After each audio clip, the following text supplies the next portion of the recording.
digital game. Lost my wallet and forgot my name. Up and down like a kangaroo. Who knew my money could just vanish too?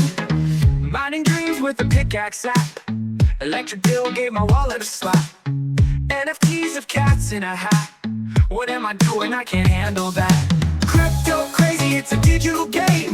Lost my wallet and forgot my name. Up and down like a kangaroo. И добре дојдовте повторно на каналот и денеска ви сакал да презентирам некои новости кои што се случуваат во претходниот период и секако можеме да забележиме дека немаме некои големи движења сега за биткоин. Нормално ќе ги разгледаме и чартовите што се случува на дневен период и на биткоин доминацијата и на USDT доминацијата, USDC доминацијата, така да почнеме. И како што можеме да забележиме тука, маркет капот на USDT Dominance, можеме да забележиме дека имаме мала консолидација и дали ќе биде ова повторно одбивање нагоре, ќе оставиме да видиме и дали се приближуваме до крајот на овој циклус на биткоин. Ево, моментално ќе го погледнеме тоа како се движи овој чарт. Погледнете, уште сме во даунтренд и имаме консолидација тука, веројатно вакво движење и доколку пробиеме, знаеме што ни следува за биткоин, можеме да очекуваме цената на биткоин да продолжи малку надоле, односно во корекција.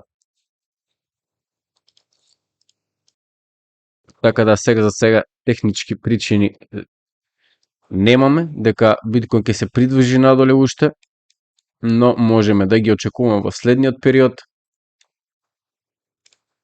И секако доколку сакате да прочитате повеќе за Фулер и неговото предвидување за биткоин, односно за валута која што ќе биде во форма на енергија, можете слободно да го најдете тоа на интернет. И како што можеме и тука да погледнеме, маркет капитализацијата на USDT се зголемува, што значи дека капиталот полека се ротира во тие стейблкоини. Во меѓувреме за чартот за биткоин можеме да забележиме дека има контракција на Bollinger Bands за биткоин тука и со нивното стеснување можеме да очекуваме поголемо движење нагоре или поголемо движење надоле, зависи како ќе пробие таа цена.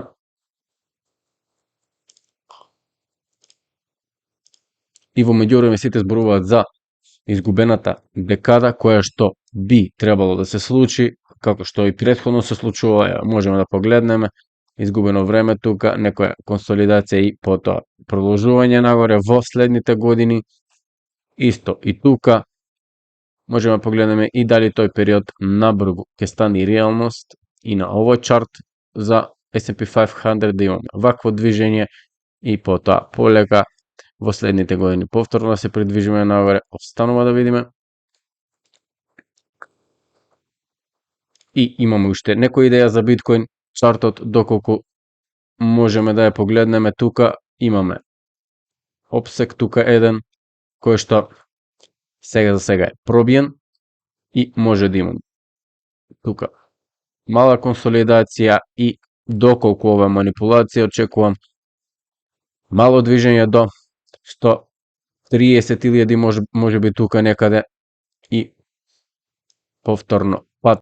Ќе повторам дека сега за сега немаме никакви технички причини да го очекуваме ова е само како идеја да видиме што би можело да се случи во следниот период.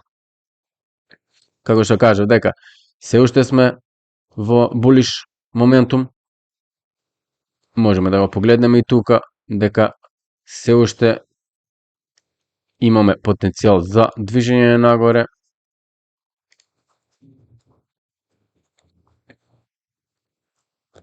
И погледнете сега тука, што значи го купуваме стравот, а ја продаваме еуфоријата. И погледнете каде моментално се наоѓа овој чарт. Се наоѓа во еуфорија, како што можеме да забележиме, и можеби повторно би имале некоја си поголема корекција, бидејќи се придвижуваме уште повеќе кон крајот на овој циклус и како што можеме тука да забележиме дека сме во алткој сезона, дека не ја очекуваме, туку сме активно во неа. Докаде ќе потрае ова, останува да видиме. И секако Фед имаме состанок за еден ден тука и голем број на проценти уште верува дека ќе останеме паузирани.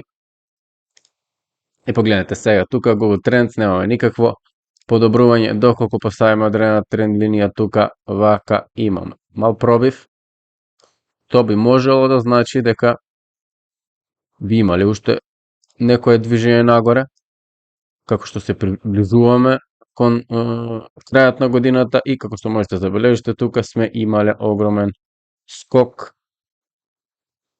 на ова претражување тука во ноември, каде што биткоин исто така имаше поголем скок. И доколку забележиме тука, можеме да видиме дека имаме огромна ликвидност тука и во овој дел, каде што се жолтите линии,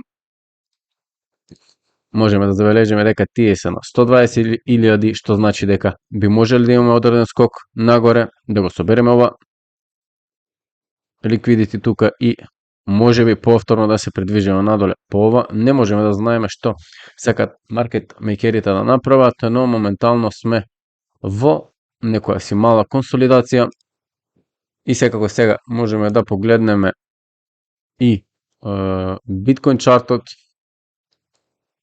Како што можеме да забележиме, имаме тренд линија, уште сме под неа, имаме само странично движење тука. Погледнете, поставиме тука една тренд линија и погледнете ова е како некој си триаголник. Тука можеме да го забележиме и полека се приближуваме до формирање на day cycle low, кое што би требало да биде 20 и 21 август и од тука да видиме што ќе се случи. Како што кажав, можно е и да пробиеме, да го собереме тоа ликвидити тука. Само момент, да пробиеме до тука и повторно се придвижиме надоле, да имаме некоја си вид на корекција повторно и четвртиот дел да се придвижи уште нагоре, да добија left translated. Ова исто кореспондира и со макроциклусот на биткоин, кој што уште трае 35 месеци. Останува да видиме дали случајно би имало некаква промена во циклусот, некое пореметување, не можеме да знаеме, но за сега е многу точен и доколку ја погледаме биткоин доминацијата, можеме да кажеме дека нема некоја промена тука уште, но се уште сме во овој опсек тука, то можеме да очекуваме дека ќе се придвижиме повторно нагоре, можеби до оваа тренд линија и повторно да се одбиеме. А доколку го погледнеме DXY, можеме да забележиме дека уште сме во надолно движење и полека тука се консолидира и дали ова ќе продолжи нагоре. Треба да останеме да видиме.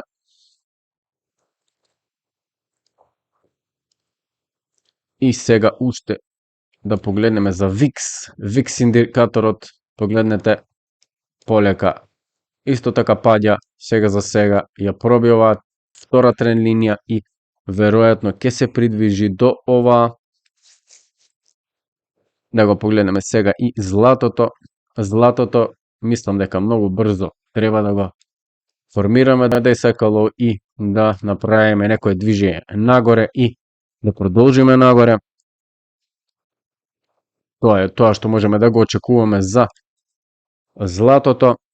И да го погледнеме уште S&P 500. S&P 500 со нови врвови секој ден. И можеме да видиме каде би се формирало ова day cycle low, односно да очекуваме повторно движење мало на цената надоле. Погледнете тука отприлика до 10 септември и може би тука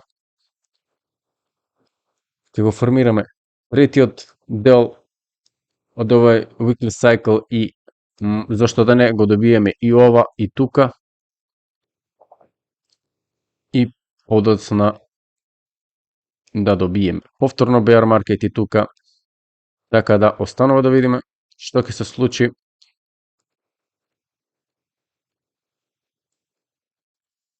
И тука ме останува да ве поздравам. Се гледам во следното видео. Поздрави. Чао, чао. Crypto crazy, it's a digital game. Lost my wallet and forgot my name. Up and down like a kangaroo. Who knew my money could just vanish too? Mining dreams with a pickaxe app. Electric bill gave my